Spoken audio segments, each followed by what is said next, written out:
ఈ ఏ విధమైనటువంటి సౌకర్యాలు లేనటువంటి కాలంలో కూడా ఎంతో సుఖంగా బతికినటువంటి వాళ్ళు చాలామంది ఉండేవారు. ఇక్కడ మనం తెలుసుకోవాల్సినటువంటి విషయం ఏమిటంటే, అదేమిటండి ఇన్ని సౌకర్యాలు ఉండడం వల్ల మనకి సుఖం లభిస్తోంది కదా, ఈ సౌకర్యాలు ఏవి కూడా లేనప్పుడు మరి ఎలా సుఖంగా ఉండేవారు అని మనకు ఒక ప్రశ్న వస్తుంది.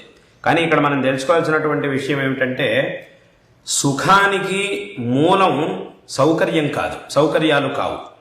సౌకర్యాల కంటే కూడా ఇంకా ముఖ్యమైనటువంటిది ఒకటి ఉంది, అదే ధర్మం. ధర్మం అనేది ఉన్నంత వరకు ఎటువంటి పరిస్థితిలో మనం ఉన్నా కూడా సుఖంగా ఉండగలుగుతాం. ఈ సౌకర్యాలు ఉన్నా లేకపోయినా మన దగ్గర ధర్మం అనేది ఉన్నది అనంటే మనం ఎక్కడున్నా కూడా చక్కగా సుఖంగా ఉండగలుగుతాం. కాబట్టి సుఖానికి శ్రేయస్సుకి మూలం ఏది అనంటే ధర్మం, దుఃఖానికి మూలం ఏది అనంటే అధర్మం. కాబట్టి ఆ ధర్మం ఉన్నంత వరకు సుఖం అనేది ఉండనే ఉంటుంది, అధర్మం ఉన్నంత వరకు దుఃఖం అనేది ఉండనే ఉంటుంది, అది ఎక్కడికి కూడా పోదు.